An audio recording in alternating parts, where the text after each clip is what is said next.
Okay, the recording started. Hi, John. Hi, Laura. How you doing?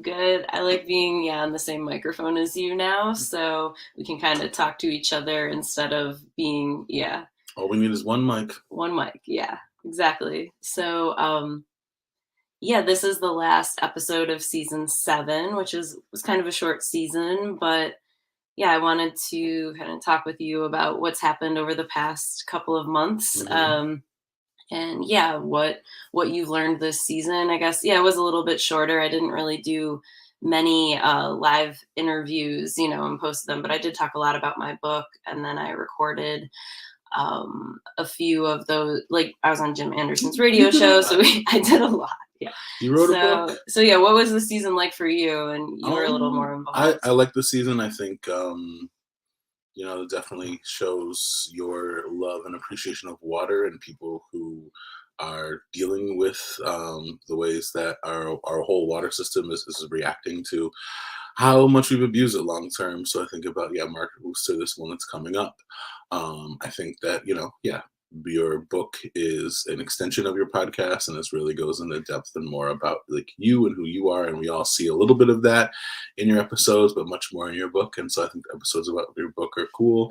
And then it's been a very difficult year and difficult and escalating years layering on each other. So I think that it was concise and it really like matches like who you are and like what you want to see in the world and what you want people to understand. Thank you. Yeah, I appreciate it. Yeah, I've been reflecting back a little bit on it, and it really has been, just I started writing that book in that book program like a year ago. So that was sort of, I think, the end of season 6. And then, I started season 7 while I was trying, like, selling the book and like talking to more people about the book, sharing the book. And so it's really hard to make a podcast and write a book at the same time and so on. And I know that like they are very interconnected, but I've just been reflecting back on like, it's like how to like create or foster and then maintain like creative energy and like just the ways that I, outside of work want to communicate about sustainability and the different pieces of environmental law, and then also like social justice work that I have been, because that's really, I think, one of the biggest lessons of the whole podcast arc is just um how I went into it keeping things alive with all these environmental issues, and then I continue to really hit on environmental justice and social justice issues. So, I guess as I've been making this season of the podcast, I've also been trying to re-release some old episodes from old seasons, and that's another part of this reflection process, is that I have chosen now like 10 episodes that I want to re-release that are about sustainability and kind of connect to my book, because I have like over 80 episodes that are like off, or maybe like 75 episodes that are offline right now.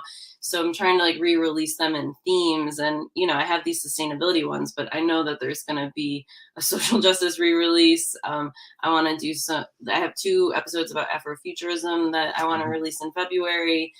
I have like this little collection of nuclear waste and weapons episodes that deals with Western New York. So, this season has been a lot of like review, reflect, and re-releasing different, or getting ready to do that, I should say. And then even the interview with Margaret Wooster that's a part of this season, I actually interviewed her in like September 2021, Mhm. but then I just kind of fell into the book and fell into other things. And so, I just, all of that to say, other thing I wanted to talk about beyond this season with the podcast. Oh, and then you did your ballot review. So Mhm. that was cool. I liked how you did the ballot review after the election. We've always done them like before, which I think is useful to help people get prepared to vote. But I also really liked the like reflections after. So that's another piece of this season. That's really good. Um, okay, but I guess I also just want to talk about, things that have happened during this season, like outside of it. I forget when it actually exactly started. I think I started it in August or September. Mhm. But since then, I don't know, it's been crazy. Or really what I guess I want to talk about the blizzard that just happened Mhm. mostly.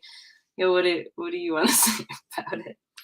I think that one. I think that blizzards, tornadoes, like I think people think a lot about hurricanes, but not about what a blizzard actually is, because most people have never experienced one. Living in Buffalo, I think I've experienced, two or three.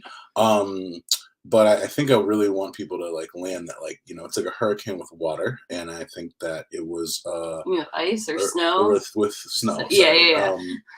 And so it's like, you have these impacts, and then you have like the snow that's left over, and I just think that the blizzard is really it ties together the conversations about climate change, environmental racism, and I think the way in which we are all not aware or prepared for how fragile our systems are. They seem so solid. Like when they're working, they seem perfect and like they're run by geniuses. And then the reality is, everybody is always, and we know this as employees, like, everybody's always scrambling to like figure out how to keep everything afloat. And so I think that as we get more and more climate disasters, they're going to get worse and worse as far as impacts. And I hope that that raises a lot of awareness. I know I can feel that Buffalo was a different city for what happened, and everyone in it, regardless of like privilege levels, got very clear about the need to plan, the need to understand, because, yeah, I think that there was just a lot of unnecessary death. Our systems are not, I don't even want to like harp on the individuals in them that much anymore. They're just not designed to change and to adjust and to react. They're designed to maintain power. All of them are centered in maintaining power, different ways, race, class, gender, all those things, but they're And not not designed not to like help. electricity power, Right. They're right? not, yeah, they're not designed to manage, grids and systems. And so just, doing some of the work that we did at Push and other places, like seeing how much our fossil fuel companies know, like who's going to have power, who's not going to have power, seeing how much public utilities are really private corporations that could be doing so much more to like manage these things in these situations. And then just personally, living without media and electronics for almost 3 days like really had a profound impact on me, and helped me kind of see how I use technology to numb myself and to distract myself. And then there's always this like weird, like, because our systems are so fucked up, it's like, how can I as an individual constantly take responsibility, like even mentally, for like all the things that all these systems are not going to do, and yet, you kind of get lazy, like, well, I can't take all that responsibility. But the reality is, there is a set of responsibilities we have to take for ourselves no matter what. And when you're in a moment where you think you can die, it doesn't matter like who should be helping you, right? Hmm. What it matters is like, can I help myself? And I think that in our kind of liberal political conversation that we've gotten to in this country, doing things for yourself has actually become like pejorative in some places. And there's just this very like, government should do everything, and I believe that the government has the resources and the capacity to do so much more, but it doesn't matter if it's not, right? And I think that I just thought much more about the balance between trying to change systems, trying to improve them, and also, and I think this is why your book is so important, because it really does, say like, we have to stop banking and thinking about these systems in these ways and really figure out how to live for ourselves. So I honestly think that the whole blizzard experience for me, it really just like reinforced all of the lessons of your book. Yeah, I agree. Yeah, me too. In a lot of ways, I think, yeah, it's been. I agree with you about like, yeah, it's just like you can like complain and try to change systems as much as you want, but like when there's a blizzard and you don't have power, like it doesn't really like it's now and you have to deal with it. And but it's also, so it's like, but it's not even individual, it's more like neighborhood or Hmm. family or like extended like friend and family or like whatever it is, but like there has to be like a support network to be able to check in on each other and things. And I guess I just want to say that like we're recording this on January 5th, and the blizzard started like we lost power on December 23rd, and like in the afternoon, and got it back on like Christmas afternoon, which was like pretty amazing. That was a really good feeling. But yeah, in that period of time, like this house was 35 degrees. We were able to like, use a gas stove to like heat up water and the air. And I know that like gas stoves are like, you know, on they're, you know, they're really getting vilified right now. But I don't know, me personally, like after just going through this experience, like I love my stove. And I love, yeah, we were able to like, you know, cook hot food during that time. But yeah, we had no access to electronics and the internet. And like I remember like really having to choose like when and how to use my phone. And, you know, we did get power back on when you know, I would have lost phone batteries like that day, but I was, you know, lucky. And then just, yeah, knowing like all the suffering that is in and around us has been really profound. And I could keep talking about this for like a long time, but yeah, I do think that my book, especially like chapters 9 and 10, like when it's really like pandemic pause, make chicken noodle soup, and then like moving forward and just really trying to like, you know, just really focusing on what's important and what is sustainable, like what makes people like move forward. So yeah, this blizzard has been crazy. And the other crazy thing about this being the season wrap is that I'm about to present a past recording that I made. I say I keep forgetting right now. All my dates are getting mixed up, but it was about maybe like a month ago that I interviewed John Heim, and this is the second time that I've interviewed him. And so we're going to kind of close out the season with his interview, which is already up on Facebook, but I'm re-releasing it on YouTube and as a podcast because it's about 30 minutes, and he is a person who is a, you know, victim of Hurricane Ian and the aftermath and all the water quality issues that are in South Florida. So I'd interviewed him about a year or so ago about red tide in Tampa Bay in Florida and all the problems with like fertilizer plants and climate change and all that. And he contacted me pretty like, you know, in a panic, that he really wanted to like get the word out about what was going on a few months after Hurricane Ian really decimated Fort Myers Beach and this entire island, yeah, that he lives on or had lived on. You know, he'll explain it went from 7,000 people to now 200 people are living there. You know, it's really been this ongoing recovery effort. And, you know, I don't want to like belabor it too much, but I just see the real like connections, like the similarities and the differences between recovery after a hurricane and recovery after a blizzard, and like just the dangers of like being in extreme cold, like after like all these like, you know, 2 days of like just nonstop wind and snow. And now like, you know, we're like a couple, what are we, a week and a half later, and like there's no snow on the ground anymore. It's been 40 degrees and all of it's melted. So just how all that ties together. And I also just throughout this entire podcast have really seen so many parallels between Western New York and Florida, because a lot of people who live in Western New York also have homes in Florida. They vacation in Florida. Florida, like whole neighborhoods that I know of, like will go down to another neighborhood in Florida. And so I just have really wanted to like put a deep like examination on that practice and how sustainable it actually is. And, you know, in the aftermath of this hurricane, like, and they're thinking about building back, like how to do that.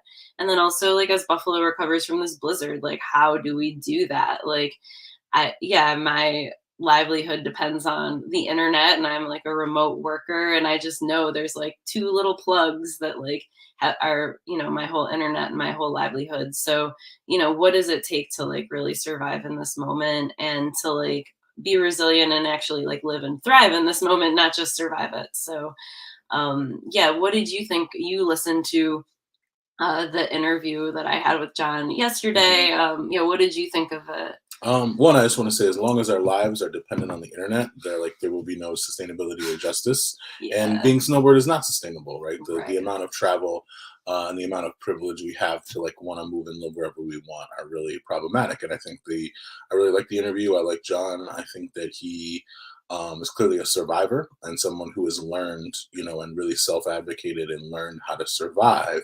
And really, when I listen to him, you know, you just question why does he have to survive this way. If I were the president of the United States, I would be a 10-year plan to evacuate the entire state of Florida, and just learning about not just the hurricane itself, but like the impact on public health that the algae blooms and like all of these other like so like everybody's kind of got this attitude like, okay, if you could survive the hurricane, but it's like just really learning about like the constant battle with the impacts of just this geographic position. And then, yeah, just being a state full of resorts and Disney World and, not industry, but like tourism pollution, which I think is something that is just harder for people to like wrap their heads around, that like it's the state's economy is its attraction, and that's why it's going to collapse. And I feel for people like John and others who live there and whose leaders are not really informing them about how fragile their ability to live in that state is. So I'm always interested to hear like how that's impacting real people on the ground, and not, oh, there's a study about this algae bloom, but like this is what it's like to be a person in a neighborhood that can't drink their water, or that is constantly getting so sick that they get to be buddy buddy with the CDC, because their local doctors do not know how to address what is a climate, and I would say it was like a climate pandemic, like because of what happens in the climate. The health of everyone in those neighborhoods is always at risk, and then cumulatively over time, like what that does to people. And we've seen what it's done so far, and I don't see anybody solving any of these problems anytime soon. So it's also really sad to think about how much struggle there has been, and the fact that they all know that next year, come August, September, it's just going to happen again and continue happening to them. So I think it's a great episode, and yeah, I really like you interviewing someone who is like on the ground and living an actual life in this situation, and not someone who's studied it or written articles about it, because I think that's why all this stuff is so easy to ignore, because it gets depersonalized. Thank you. Yeah, I really like just watching the interview again. I hadn't watched it since I recorded it. I really love it, and I think, yeah, like John is a survivor.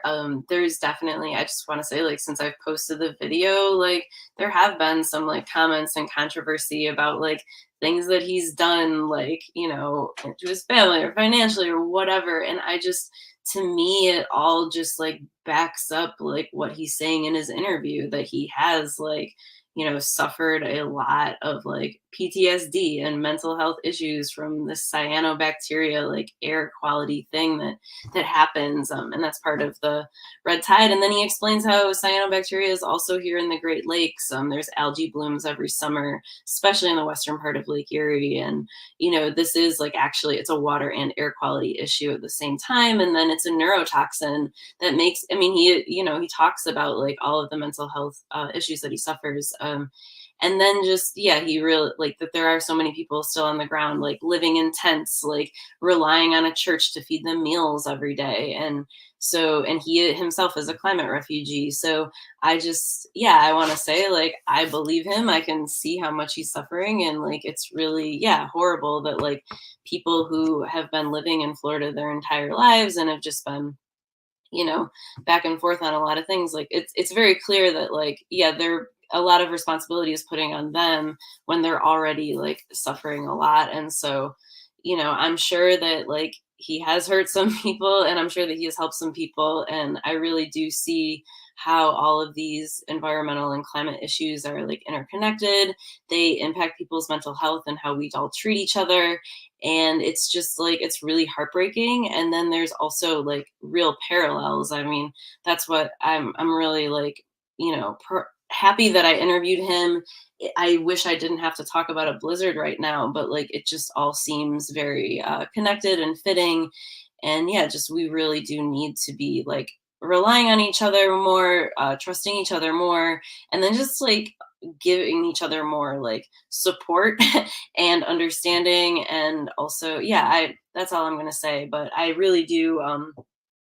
I can just, yeah, just doing the interview and then watching it again, I can just like really feel like how important this is for people to be listening and paying attention. And yeah, yeah, thanks for being here, John. You too. I'm about to try to figure out how to present this video now and sign off. I will be like, we both will be like re-releasing old episodes and kind of like introducing them through this video platform. I'll be starting that in a few weeks. So yeah, stay tuned and thank you very much. Good. Yeah. All right. All right. Let's see how I present this. A video file is right here. John Heim and Hurricane Ian. All right, the recording is started. Hi, John. How are you doing today? I'm doing pretty good. Thank you for asking. Yeah, I'm really glad that you contacted me yesterday and that we could get on this StreamYard.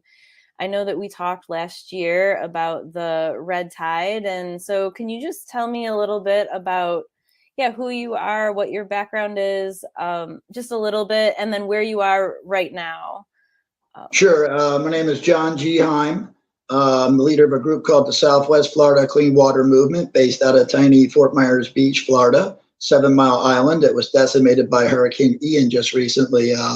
Our primary goal was to stand up against pollution when it comes to our particular waterways. And it started out, some 20 years, us protecting our own, neck of the woods, so to speak. And then we branched out to not only be statewide, highly recognizable, if not national, all the way to international. And, we look at it like clean water as a basic human right, and we all deserve that. So we're advocates, activists. We like to call ourselves actual concerned citizens. Right. Yeah. Okay. Thank you. No, that's really good. So I'm really sorry about everything with Hurricane Ian. Can you speak more about what has happened to where you live and yeah, what you're doing now? And yeah, I guess, yeah, focus on kind of your experience during the storm and then up to now. Sure. Yeah. Walk us through that. The hurricane was approaching. They were predicting it to go to Tampa, which is a little north of us in Fort Myers Beach.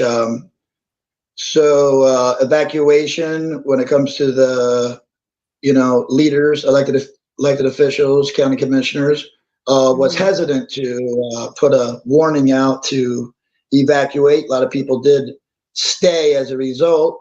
And as the hurricane shifted and came, right up our alleyway, the storm surge was something we had never seen before. So we're talking about a 15-foot to 20-foot storm surge, was more like a tsunami, and completely leveled the community.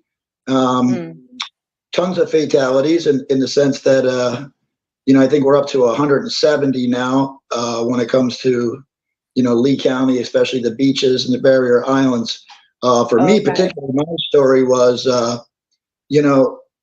I evacuated just over the bridge the night before, barely got out as the storm was approaching and the surge was rising. And, at 6 a.m., I'm just on the other side of the bridge, if you can imagine. Fort Myers Beach is a barrier island. I came back over the bridge around 6 a.m., sunrise, and started to meander down the main road, which is called Estero Boulevard, and I just could not believe my eyes. It was an apocalyptic type scene. And with it, no first responders just yet. So I was kind of like the first person, eyes on the ground, and sadly seeing many fatalities and, injured people. It was really, really devastating to see not only your community dead, but to actually see people on the ground who had also passed away from this here hurricane.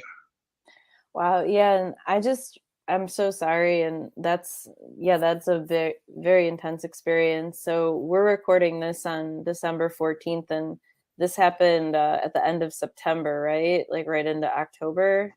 So, correct. Yeah. Yeah. Okay.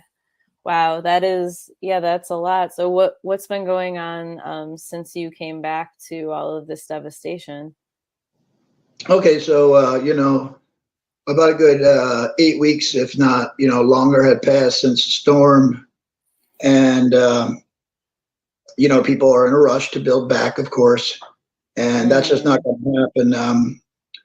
You go through the red tapes and you learn a lot of things, like from FEMA all the way down to small business associations and even local governments, state governments, and even federal governments. The money's slow to come in. People are devastated, literally in limbo. don't know whether they have the right to rebuild or not to. The Okay. leftovers on the beach are starving, so they're trying to set up, food distribution centers at, Beach Baptist Church down there in Connecticut Street in Estero. If anybody's listening, please help them out. One of the main needs down there is feeding people that are stranded on that island. And here we are, like we said, 2+ months later, and humanitarian aid is basically lacking. Okay. Where are you living now? And where are people living? Well, when I was there after the storm, for quite a number of weeks, I was living in a tent, just like most people, on a French property. And, right there on the canals, in the bays, right by the Gulf of Mexico, these people are living out of shells of houses because they're in limbo.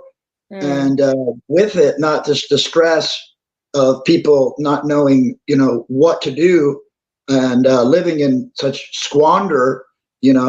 People aren't used to living in tents for over 2 months when it comes to barrier islands. But then you throw in the actual toxins involved. So, the water, because of the hurricane, it has cyanobacteria in it, and a red tide bloom was just offshore. It got pushed in. And then you have all of the chemicals from cars, boats, and you name it. Everything went into the water and created a basic ecostorm. So of course we had Hurricane Ian as a storm, but we're now facing an ecostorm when it comes to the toxins that are becoming aerosol, and the citizens are becoming sick left and right, including myself. Okay. Wow. Yeah.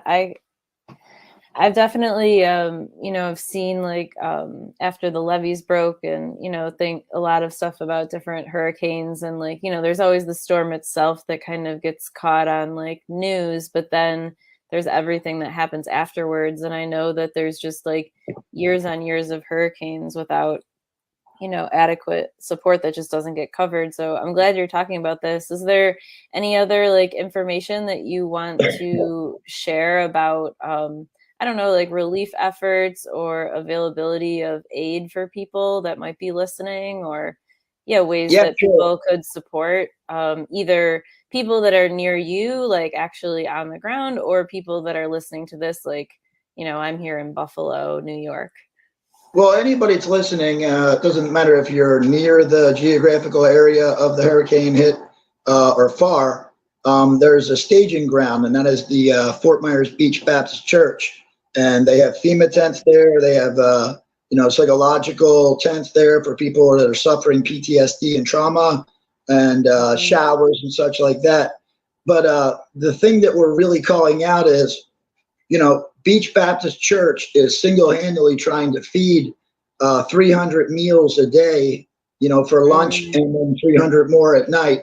And the need is great, and we're running out of resources. So if anybody's listening, please contact Pastor Sean Christer on Estero Boulevard and Connecticut Street at the Beach Baptist Church to help donate much-needed food to, keep these people going. We're not talking about contractors. We're talking about residents that have come back or stayed, and literally trying to figure out if they're going to be able to rebuild or not.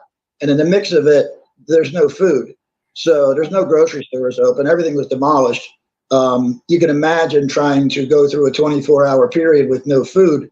So we're desperately asking people to do the right thing, get a hold of Pastor Sean Christer and his wife, Sherry, at Beach Baptist. If anybody needs information, you can message me on Facebook, and I'll directly link you to them. When it comes to the aftermath, things are going to be slow, no question about it. This place was walloped. Think of Mexico Beach when Michael hit it. They're still cleaning up 5 years later. Fort Myers Beach is a barrier island. So, when it comes to rebuild, the question arises of how we're going to rebuild. Everyone is in a rush to rebuild the way it was. I can guarantee you it's never going to be the way it was. And if we're smart about this, we'll let a barrier island be a barrier island. And what I'm trying to translate there is, build back sustainable to what a, barrier island is. Right. We need to adapt to a barrier island, not the other way around. So put Mm. mangroves on the beach fronts, not giant mini mansions for such. Right. Yeah. And I've definitely talked about the importance of barrier islands or like buffer areas along the Great Lakes up here in Buffalo. But can you explain why barrier islands are important to stay as like mangroves and just, the natural ecosystem? Like why is that so important? Well, yeah, I mean, it's very obvious to me, being a person of water quality, and maybe not so obvious to the average Joe who moves down here from Ohio and thinks that they can turn Florida into Ohio. Mm-hmm. You cannot like have fertilized grass yards on the beachfront. You need mangroves as buffer zones. Mangroves not only are buffer zones naturally, that's why they're there, but they also clean the water and do their job. You can take an example of a place called Bunch Beach, which is just between Fort Myers Beach and Sanibel, where there's a mangrove forest in the right spot on the Mm, beachfront. And the first line of mangroves took the hit real hard, but all of the mm-hmm. buildings behind it through the mangrove forest suffered no damage, as opposed to all the Right. barrier islands who insist on putting these, hotels and, conglomerate mini mansions on the front line. So, you got to ask yourself when it comes to rebuild, is it worth it to have a mini mansion or a hotel on the beachfront when it's probably with climate change, these storms are going to get stronger, not going to be there in the future? Just take a look around at Fort Myers Beach now. If you were to have mangrove forest there, all of those buildings would still be there. Right. Right.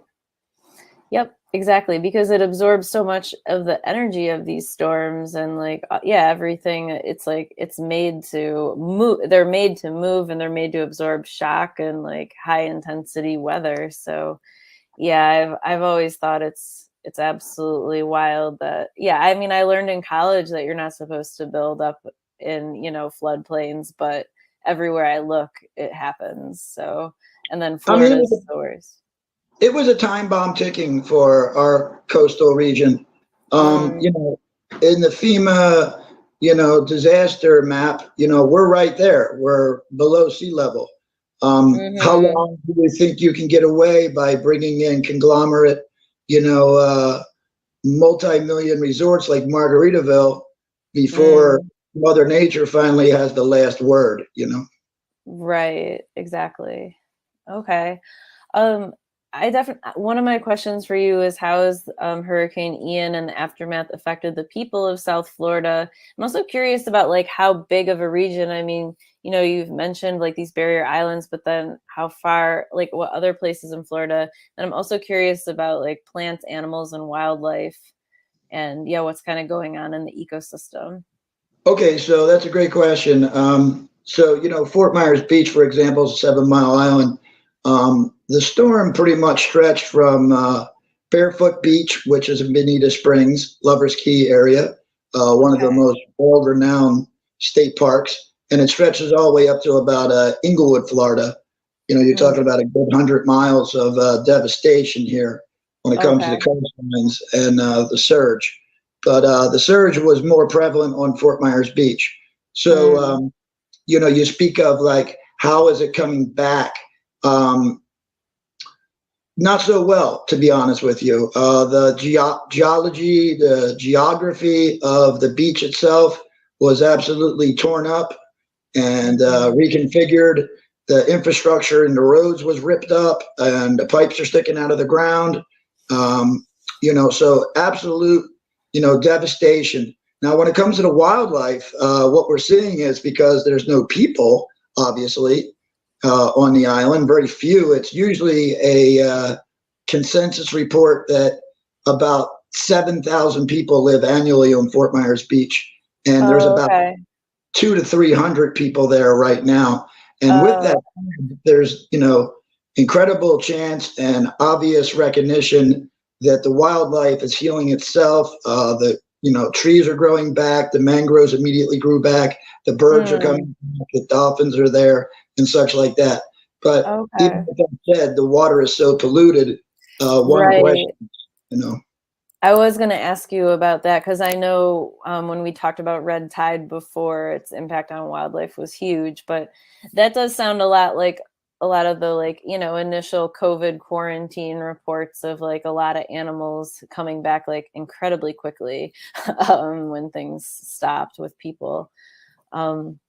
Okay, so Yeah, and they should, we're you like know, we're going through my questions pretty quickly. But I understand like you have a message and you really, you know, need to get this out to people because yeah, I mean the news cycle that I, you know, kind of see is like pretty brutal. You know, it's crazy. It's like you hear about hurricane season and then you never hear about hurricane after the, you know, season, and now it's turning into December. So yeah, I don't know. I'm curious about what other information would be good for people to know. Yeah, I guess what do you think about how people can support this or what to do if they don't live in Florida? Or what do well, you want them, what do you want people to know that don't live in Florida? you're Like now because it's the same cycle no matter where a hurricane or natural disaster. It doesn't have to be a hurricane, natural disaster hits. It's in the, you know, media stream for about a week, if that, and then people go about their business. I have a saying I always have in my speeches about clean water, which I end my speeches this way. Unfortunately, we live in a society where it doesn't really matter unless it happens to you. You know, so sure, people feel bad about what happened for about a week until the next news cycle comes along and they forget right about it. right. What people can do is not forget about us. We already have the feeling that people have already forgotten about us. And what we need is for people to, you know, as these resorts, you know, slowly reopen or, you know, even there's a lot of donation funds out there you can search. Again, back to the Beach Baptist Church. You can look them up and donate to them, you know, and try to do your best to support an area that has been walloped. I mean, even if it's just sending, you know, Facebook messages to, you know, people that are from there and say, hey, hang in there, because the devastation is so unreal, it's delusional. Every day, it ranges from people trying to fake it till they make it with a smile to on their hands and knees crying in complete despair. So you can imagine any kind of support, whether it's emotional, financial, or even coming on down here and trying to help out with volunteerism at the Fort Myers Beach Baptist Church. That would be great. Okay, thank you. I'm definitely, I haven't done it in a while, but I'm definitely going to write up show notes for this and put it on the website and then be able to share more. So yeah, if you can like, yeah, Facebook message me links, I'll start adding them to a web page. But yeah, I really appreciate you, yeah, reaching out and doing this and sharing information. I guess, yeah, it's been really good. You know, one thing I'm happy to keep talking about more about what, yeah, what else is there to say? Well, the one thing I want to speak of is, you know, these toxins that are in our water. Okay, so in 2018, Hurricane Irma came through, and the same exact thing happened. A few months later, it created an ecostorm where cyanobacteria met red tide, and it was a super bloom, and people became very ill with cyanobacteria in their bloodstream, me included. So here we go again. It happened at the exact same time. Red tide was lingering off the coast, pushed in. The Army Corps of Engineers figured it was a good time, God knows why, to release water from Lake Okeechobee, which cyanobacteria is in it, and the two mixed again. You know, part of the reason why I'm having this conversation is to raise awareness about cyanobacteria. I just today, as a matter of fact, got back from a hospital because I'm suffering from the ramifications of being down there and having, you know, cyanobacteria in my bloodstream and it being inflamed by the toxins, not only in the water, in the air. You don't have to go in the water to expose these toxins. They become aerosol. Okay, so antitoxins, sex toxins, and such like that. These are extremely harmful to people's livers, immediate liver damage. And, you know, just today I was at the hospital and, you know, shows early signs of dementia and so on. So then you get into you know, red tide, where that's a neurotoxin, and that affects your respiratory system. and your central nervous system as well. So on all ends, you feel like you're going crazy because you're showing early signs of neurodegenerative of disease and central nervous system breakdown and liver damage, and then you're suffering from respiratory issues, and so you go to the doctor like I did today, and what I noticed is we have to have the medical field become more educated about cyanobacteria and its dangers. And because every time you go to the doctor, the hospital, they say, well, I don't really understand this. I don't know what you're talking about. Lucky for me, I have connections with the CDC because I've been sick since 2018 with cyanobacteria. And they gave me a number because they were expecting the doctor to do this. So then I have the doctor call CDC and has to literally walk the doctor through in a completely different state, or doesn't matter where you are, through a basic webinar of how to treat cyanobacteria patients. And we have to get the medical field to come out of the dark ages and learn about this because it's extremely prevalent. It's not just Fort Myers Beach or Sarasota or the Gulf Coast. Lake Erie is a great example of where it started. And all the way to the people that are studying this at the brain chemistry labs had made the link from Guam to the exact same thing we're dealing with here in Fort Myers Beach, Florida. So, these people tested, over 100 people, and 100 people came back positive with cyanobacteria. Oh, wow. Yeah. No, that I've definitely heard about algae blooms on especially the western side of Lake Erie, and that comes from a lot of agricultural practices. And I know that there's some fertilizer plants down by you, right? So we're dealing with U.S. Sugar, who of course dump chemicals and fertilizers, but you gotta, I'm not into blaming boogeymen. They are definitely one, but we're also a part of the problem. So it's like the other Me Too movement. It's all about me, right? Nobody really thinks about what happens when you flush your toilet when it comes to outdated infrastructure, septic tank, and so forth, and human waste. So we're a part of the problem too. Fertilized lawns, like you had said, like this is Florida, you want to plant, native and natural. So not have a fertilized like everywhere, lawn. So it's like what's native to a place, you need what's good for the barrier islands of Florida. We need correct, and that's good we should for Lake Erie. Yeah. Yep. And rather than greed, because you can't drink money. Let's be honest. So when they build back, it's going to be all about like more conglomerate, high rises and such like that, rather than sustainable. My hope is not they will listen to the activists and advocates to build back sustainable with natural, conducive, plants and such like that to a barrier island. But it goes back to a greed factor. These people take kickbacks as politicians, get what they want when it comes to developers and people that pollute our water, such as U.S. Sugar in our case. And, once again, to reiterate, when are these people going to learn that they can't drink money? Yep. Well, I hope I hope yesterday, but if not tomorrow and now. So but it is crazy. I don't really understand where the blindness is, but I think you're right. It must be greed.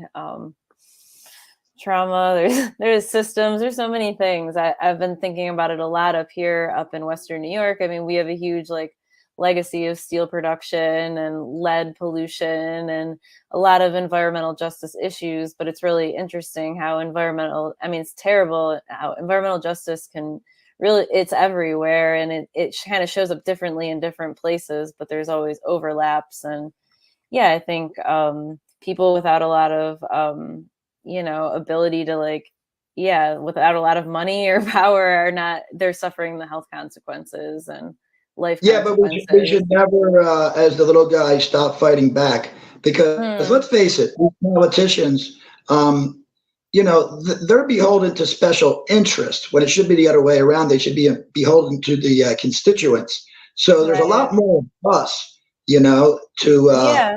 force it as an I issue. Yeah, I agree with you. If someone is listening and would like to get involved with that kind of work with you, where should they visit? Well, they can certainly personal message me, email me at lowtidefilms@gmail, or follow the Southwest Florida Clean Water Movement on Facebook. Okay. We're always taking on new members. At one point, we were up towards 100,000 members. And remember, we started as a ragtag group on a 7 Mile island with 2 members. So if little guys like us can do it, so can you. And, we encourage all activists and advocates for clean water, clean air, and a clean environment, not only, where we're from, statewide, or, even throughout the country, and especially internationally. We have to band together as people with voices and have these politicians, actually, do their job when it comes to, instead of taking money from, major corporations and allow them to pollute our waters and hit them with a small fine. It's time to listen to the people, because we have future generations to think about. And there's many causes out there. I like to always point this out. Many causes out there, and all of them are valid, but none of them would do anything without clean water. So we all need to be band around the idea of clean water as a basic human right. All right. Thank you so much, John, for being here. And I guess I will give you the last word, though. I guess you ended it pretty well right there, but I don't want to leave anything out. So, final word, and then we'll say goodbye. Sure. I mean, final word. Like, where do I go with a final word? It's an uphill battle, but All right. it's your obligation. Okay, I have a more specific question. I'm sorry. Please go ahead. What are your plans for 2023? Like, what are you what are you, where do you go from here, and like, what do you hope for next year? What do you expect for next year? And what are your what's your vision for the water movement? Well, it's a great question. Right now, I find myself first time as a climate change refugee. In other words, I don't have a home. I'm just meandering around the country. But what I'm doing to occupy my time in a positive manner is I'm giving speeches everywhere I go about climate change, about what happened on Fort Myers Beach, about how the sustainable, barrier island was not set up. And I'm trying to educate through churches, universities. I just gave a speech last night at Kennesaw State University, and, in front of hundreds. It doesn't stop. Just because you've gone through a traumatic experience, the lesson is the more you strive, the more you educate, that's what's going to keep us going. Our greatest tool for this fight is education. So we used to be a protest group, and, we still are, and lobby and hit them from, many angles. But what we realized is education is what's lacking. People have the blinders on, and it's not necessarily their fault. They've been watching too much news, listening to many corrupt politicians, and believing them. The reality is, you want to follow the facts. And the facts are our outdated water infrastructure system is archaic, to use, the word bluntly. And we need to band together as not only Southwest Florida Clean Water Movement, but, nationally, to demand our leaders to upgrade this system and, provide, clean water for everybody. I mean, look at Flint, Michigan years back. It's ridiculous. It's still going on. Look at where we are. The Lake O discharges, we're still dealing with it. Look at the Peace River by, Charlotte Harbor. They're dealing with mosaic with runoff. And we need to stop this. We need to hold our politicians accountable. Yeah. And, one last thing I'd like to say is be kind to people who have suffered natural disasters. Because what I've recognized is no matter where you go and you try to tell your story, people aren't going to get it. They're not going to understand exactly the devastation and PTSD and trauma you've been through. So I applaud everybody who is standing up and speaking freely about it. And I would also encourage people to get, professional therapy, because this is not something you can just bury under the rug when it comes to a natural disaster of such. Right. I agree. Thank you, John. Thank you so much for being here, and we'll be in touch. And yeah, I really like wish you the best now and into the future. So thank you. Hey, I thank you. One last thing is water is life. And, Hmm. everybody should be involved. When I was much younger, I thought this would be an easy battle to get into, clean water. Everybody, Right. but then I found out the long way, not everybody's quite that way because Oh they have yeah. their own special motives involved. But Oh, don't be I could. intimidated, so Hmm. always strive, always look forward to it because it's not about us, it's about our children. And, if you're sitting there thinking, this isn't about me, it is about you. It's about your grandchildren. It's about, Right. your grandchildren's grandchildren, the future. If we don't have clean water, then we're not going to have an existence. Exactly. All right. Thank you, John. See you Hey, thank soon. you. Have a blessed new year and happy Christmas to you. Thank you too. All right, be well.